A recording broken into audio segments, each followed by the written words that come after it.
नमस्कार दोस्तों, स्वागत है आपका आपके अपने चैनल स्टडी विद आकाश में। और आज मैं आपके लिए करंट अफेयर्स के कुछ मोस्ट इम्पॉर्टेंट क्वेश्चंस लेकर आया हूं, जिसको आज मैं बहुत ही डीपली डिस्कस करूंगा। ठीक है, तो चलिए स्टार्ट करते हैं। आज का जो पहला प्रश्न है, उस विमान का नाम बताइए जिसे हाल ही में भारतीय वायुसेना द्वारा हाल ही में फिर से जीवित किए गए नंबर 18 स्क्वाड्रन को वायुसेना स्टेशन सलूर में फ्लाइंग बुलेट्स में शामिल किया गया है। ठीक है, तो क्या नाम है इसका?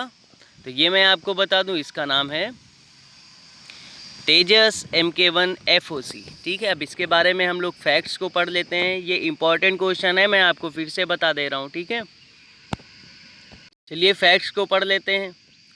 अब मैं आपको इतना तो आपको पता ही होगा कि इस वक्त जो है भारत और चीन के बीच विवाद बढ़ता जा रहा है। इसी बीच वायुसेना ने सेना के बेड़े में तेजस का दूसरा स्क्वाड्रन शामिल हो गया है। ठीक है, इस स्क्वाड्रन का नाम फ्लाइंग बुलेट्स दिया गया है। और मैंने आपको बताया गया है फ्लाइंग बुलेट्स में कौन सा नाम दिया गया है, तेजस MK1 FOC विमान। ठीक है, तेजस MK1 FOC विमान, MK1 FOC विमान। ठीक है, आपको याद रखना है तेजस MK1 FOC, ये नाम दिया गया है इसको। ठीक है, flying bullets. Air chief marshal RKS Bhadauria, आपको ये भी याद रखना है कि एयर चीफ मार्शल कौन, RKS भदौरिया ने खुद स्वदेशी फाइटर जेट तेजस उड़ाया। भदौरिया ने बुधवार को वायुसेना स्टेशन सलूर में 45 स्क्वाड्रन के साथ लाइट कॉम्बैट एयरक्राफ्ट तेजस को उड़ाया। उन्होंने सिंगल सीटर LCA में उड़ान भरी। ठीक है, अब इसको तेजस ही कहा जा रहा है, आपने नोटिस किया है। ये तेजस का ही अगला बोल सकते हैं, संस्करण ही मान सकते हैं, अगला पार्ट है। ठीक है, और ये इसका मैं आपको इस विमान के बारे में भी बता देता हूँ डीपली। और आपको ये भी पता होना चाहिए जो तेजस नाम पड़ा था ये किसने दिया था और कब दिया था। तो ये तेजस नाम जो विमान का पड़ा था ये 2003 में उस वक्त के प्रधानमंत्री जो थे वो अटल बिहारी जी थे, तो उन्होंने जो है नाम दिया था, श्री अटल बिहारी वाजपेयी जी। ठीक है, अटल बिहारी जी ने, अटल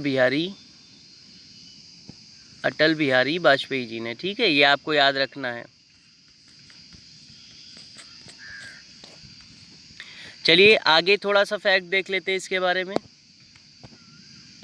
अब चलिए तेजस के दूसरे स्क्वाड्रन की खासियत क्या है ये जानते हैं हम लोग। अब एक एक पॉइंट करके हम लोग 4 पॉइंट पढ़ेंगे। अब चौथी पीढ़ी का फाइटर जेट है। ठीक है, आपको याद रखना है चौथी पीढ़ी का फाइटर जेट है।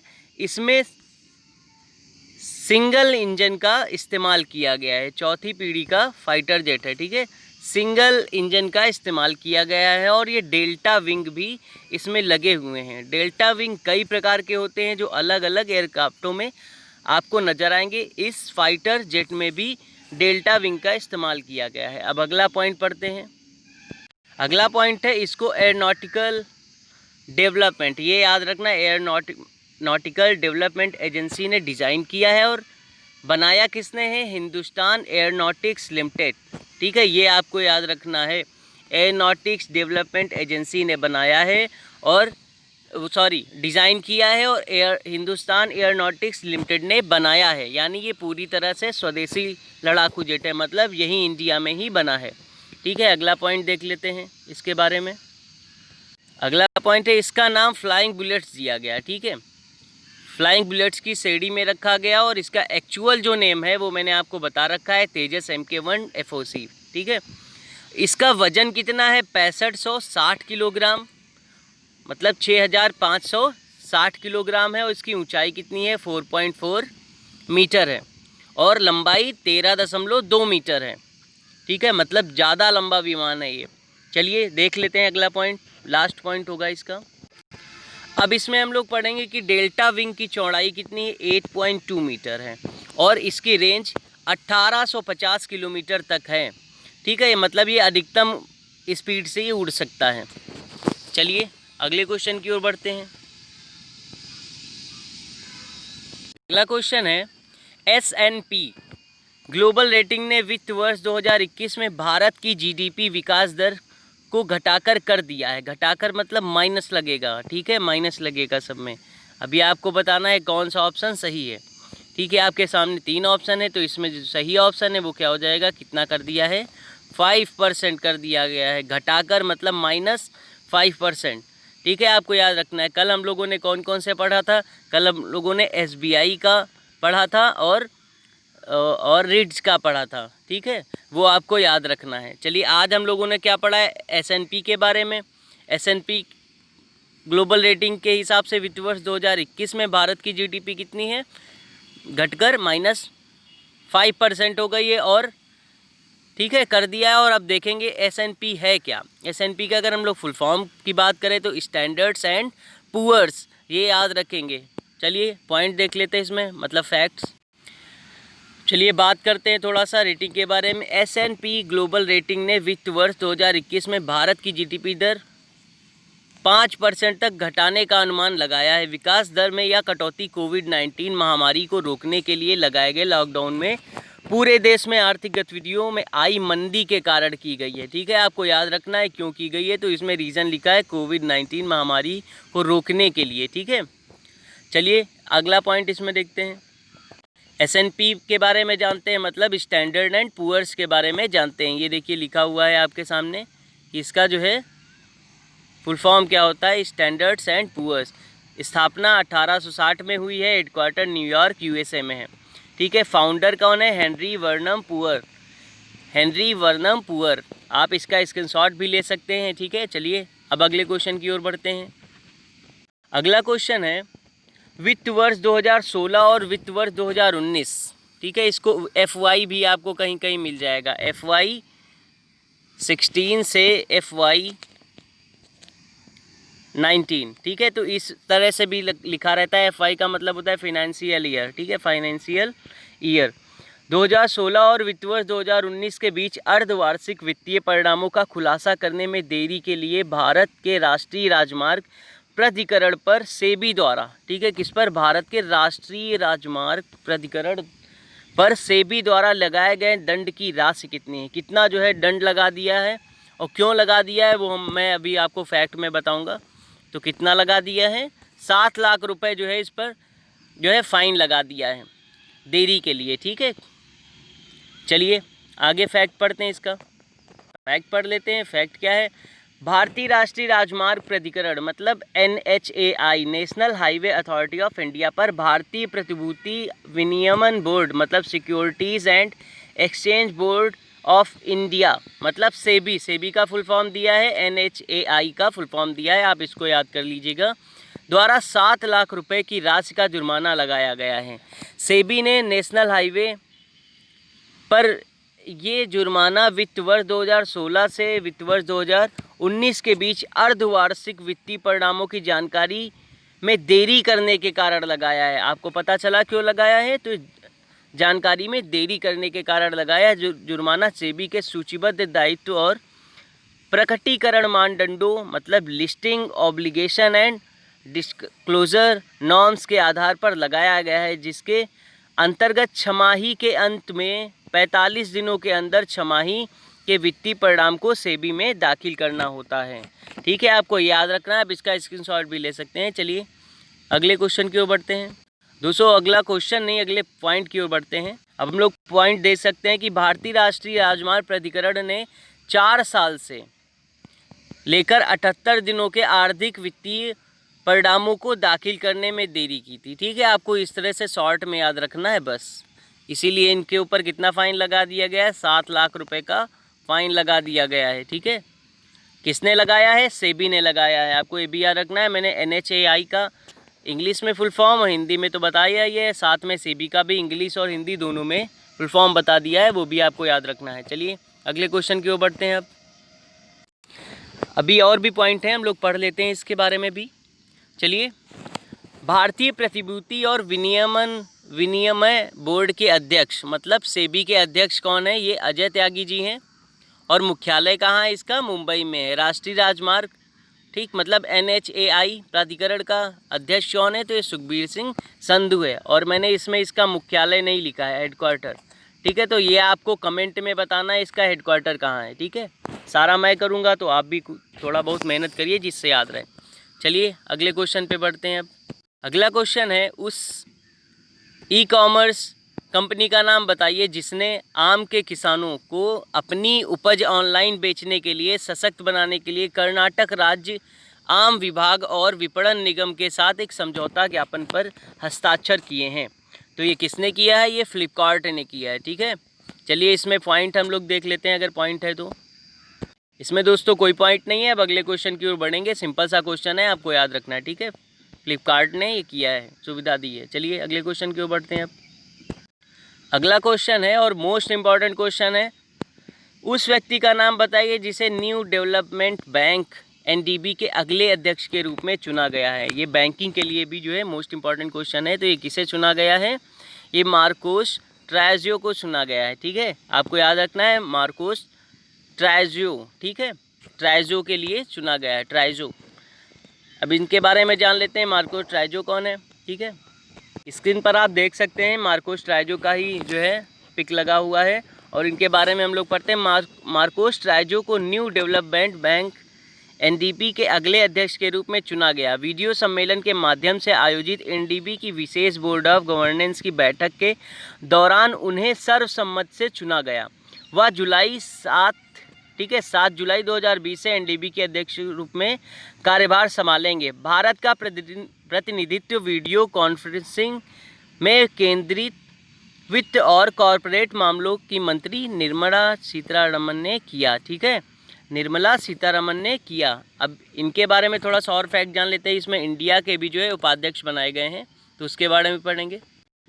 देखिए ये इम्पॉर्टेंट है, इसलिए मैंने इसको भी इसमें ऐड कर दिया था। इसमें केवल मार्कोस ट्राइजियो का संबंधित मैंने क्वेश्चन बनाया था, लेकिन मैंने सोचा कि अगर मैं इसको दोबारा क्वेश्चन बनाऊंगा तो आगे के क्वेश्चन जो है एक क्वेश्चन कम हो सकता है। लेकिन मैं वीडियो को लंबा ना करने के पर्पज़ से इसमें ही मैंने ऐड कर दिया है कि ब्राज़ील से मार्कोस ट्राइजियो को एनडीबी के अगले राष्ट्रपति अध्यक्ष के रूप में चुना गया है। ठीक है, प्रेसिडेंट बोलते हैं हिंदी में, राष्ट्रपति लिख गया है। ठीक है, अध्यक्ष के रूप में चुना गया। भारत से अनिल किशोर को, किसको? अनिल किशोर को एनडीबी के अगले उपाध्यक्ष और सीआरओ के रूप में चुना गया है। ये आपको याद रखना है। चलिए अगले क्वेश्चन को देखते हैं। क्वेश्चन नहीं, अगला पॉइंट ही देख लेते हैं पहले। President of new development bank, तो ये कौन है? केवी कामत हैं। ठीक है, केवी कामत हैं। और वाइस प्रेसिडेंट कौन है? ये सार्क्वेस, जेबी सार्क्वेस हैं। ठीक है, ये आपको याद रखना है। इन दोनों को चेंज किया गया है। ठीक है, ये मैंने आपको भी करा दिया है, ये पिछले हैं। ठीक है, प्रेसिडेंट इनकी जगह पे कौन बन गया है तो हम लोग देख लेते हैं कौन बन गया है। तो इसमें जो बन गए हैं वो आप देख सकते हैं कौन बन गया है, मार्कोस ट्राइजियो बन गए हैं। और उपाध्यक्ष कौन बन गया है? अनिल किशोर बन गए। ठीक, दोनों के नाम चेंज हो गए, इन नामों को याद रखिएगा। और ये जो पीछे के नाम हैं ये वाले, ये भी आप याद रखिएगा, केवी कामत। और वाइस प्रेसिडेंट एंड सीआरओ कौन है? जेबी सार्क्वेस है, ये भी आप याद रखिए। चलिए अगले क्वेश्चन की ओर बढ़ते हैं। अगला क्वेश्चन है और इम्पॉर्टेंट क्वेश्चन है ये भी, बैंक्स बोर्ड ब्यूरो, ठीक है, द्वारा ओरिएंटल इंश्योरेंस कंपनी के नए सीएमडी के रूप में किसे नियुक्त किया गया है? तो ये बहुत ही इंपॉर्टेंट है, एसएन राजेश्वरी जी को नियुक्त किया गया है। अब इनके बारे में भी जान लेते हैं। देख सकते हैं आपकी स्क्रीन पे आ गई हैं एसएन राजेश्वरी जी। ठीक है, न्यू इंडिया इंश्योरेंस महाप्रबंधक एसएन राजेश्वरी को बैंक्स बोर्ड ब्यूरो द्वारा ओरिएंटल इंश्योरेंस कंपनी के अध्यक्ष और एमडी के रूप में चुना गया है। ठीक है, वह एवी गिरिजा कुमार की जगह लेंगी जो 60 महीने नहीं, यहाँ पे वर्ष होगा, मतलब रिटायरमेंट 60 वर्ष तक पहुँचने के बाद उस महीने के अंत में सेवानिवृत्त हो जाएंगे। मतलब 60 साल की एज हो जाएगी तो ये रिटायर हो जाएंगे। ठीक है, तो उनकी जगह लेंगी कौन? एसएन राजेश्वरी। बीबीबी ने ओआईसी के सीएमडी का चयन करने के लिए मई 2022 तक 2 साल की अवशिष्ट सेवाओं के साथ सार्वजनिक क्षेत्र का सामान्य बीमा उद्योग के 5 वरिष्ठ महाप्रबंधकों के आभासी साक्षात्कार आयोजित किए थे। ठीक है, उनमें से ये चुनी गई हैं।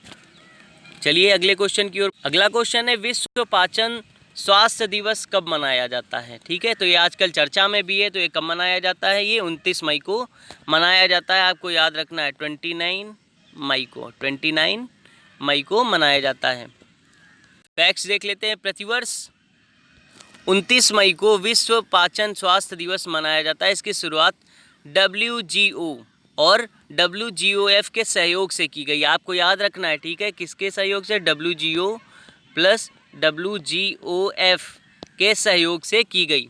इसका उद्देश्य पाचन संबंधी रोग और विकार के विषय में जन जागरूकता बढ़ाना है। उल्लेखनीय है कि 29 मई 1958 में संपन्न वाशिंगटन में वर्ल्ड गैस्ट्रोएंटेरोलॉजी की पहली विश्व कांग्रेस की बैठक में विश्व पाचन स्वास्थ्य दिवस मनाने की घोषणा की गई। ठीक है, आपको ये याद रखना है, इम्पॉर्टेंट है। और इसमें और भी चीज़ें दे रखी थी, मैंने इसके बारे में थोड़ा सा पढ़ा था कि खाने के लिए इसमें जो है हफ्ते में 2 बार खिचड़ी छाछ इनका जो है इस्तेमाल करने के लिए बताया गया था। तो वो ज़रूरी नहीं है, वो सब आपको पता है। आगे बढ़ते हैं। अगला क्वेश्चन है, संयुक्त राष्ट्र के अंतर्राष्ट्रीय शांति सैनिकों का अंतर्राष्ट्रीय दिवस प्रतिवर्ष मनाया जाता है। तो ये भी 29 मई को मनाया जाता है, इम्पॉर्टेंट है, ये सब याद रखिएगा। अगला क्वेश्चन है, एशियाई विकास बैंक ADB द्वारा महाराष्ट्र राज्य में 450 किलोमीटर राज्य राजमार्गों और प्रमुख जिला सड़कों को अपग्रेड करने के लिए कितना ऋण स्वीकृत किया गया है? तो ये कितना ऋण स्वीकृत किया गया है? ये USD में हम लोग देखेंगे, US डॉलर, ठीक है। तो 177 मिलियन। अगर करोड़ में बात करेंगे तो कितना हो जाएगा? 17.7 करोड़ डॉलर, ठीक है, इतना हो जाएगा। 17.7 करोड़ डॉलर भी आपका लिखा रह सकता है। अगर मिलियन में लिखा रहेगा तो 177 मिलियन रहेगा, आप कंफ्यूज मत होइएगा, ठीक है। तो इसलिए मैंने दोनों बता दिए हैं। चलिए इसका फैक्ट भी पढ़ लेते हैं हम लोग। फैक्ट पढ़ने से पहले मैं आपको बता दूं कि यहाँ पर देखिए ADB लिखा है और पिछला जो हम लोगों ने पढ़ा था वो NDB था, वो न्यू डेवलपमेंट बैंक था। ये एशियाई डेवलपमेंट मतलब एशियन डेवलपमेंट बैंक है, ठीक है। तो आपको ये याद रखना है, कंफ्यूज नहीं होना है ADB और NDB में। चलिए अब फैक्ट पढ़ते हैं। अब आपके सामने फैक्ट है, देखिए मैंने ये फैक्ट जो लिया है ये NBT न्यूज़पेपर से लिया है। आप भी जो है आज के NBT में इसको देख सकते हैं। एशियाई बैंक 28 मई का है न्यूज़, तो आज जो है पब्लिश हुआ है। एशियाई बैंक ADB ने महाराष्ट्र में 450 किलोमीटर के राजमार्गों, ठीक है, कितना? 450 किलोमीटर प्रमुख जिला सड़कों को बेहतर बनाने के लिए 17.7 करोड़ डॉलर, जो भी मैंने बताया था, या आप बोल सकते हैं 177 मिलियन US डॉलर ऋण को बृहस्पतिवार को मंजूरी दी। और एक आधिकारिक विज्ञप्ति में कहा गया कि ADB और केंद्र सरकार ने महाराष्ट्र राज्य में 450 किलोमीटर के राजमार्गों और प्रमुख जिला सड़कों के बेहतर बनाने के लिए 17.7 करोड़ डॉलर के ऋण पर हस्ताक्षर किए। महाराष्ट्र राज्य सड़क सुधार परियोजना के तहत 2 प्रमुख जिला सड़कों और 11 राज्य राजमार्गों को दोहरी लेन का बनाया जाएगा, ठीक है, 2 लेन का बनाया जाएगा। ये सड़कें 7 जिलों में हैं, ठीक है। कितने जिलों में है? 7 जिलों में है, ये भी आपको याद रखना है। इसकी लंबाई कितनी है? 450 किलोमीटर है, तो ये भी आपको याद रखना है। थैंक यू दोस्तों। अगर आपको ये वीडियो अच्छा लगा हो तो प्लीज़ लाइक करिए, शेयर करिए, और अभी तक आपने अगर हमारे चैनल को सब्सक्राइब नहीं किया है तो प्लीज़ सब्सक्राइब कर लीजिए और बेल आइकन को ज़रूर आप दबा दीजिए, जिससे हमारा जो है नोटिफिकेशन आपके पास तक पहुंच जाया करे। Thank you.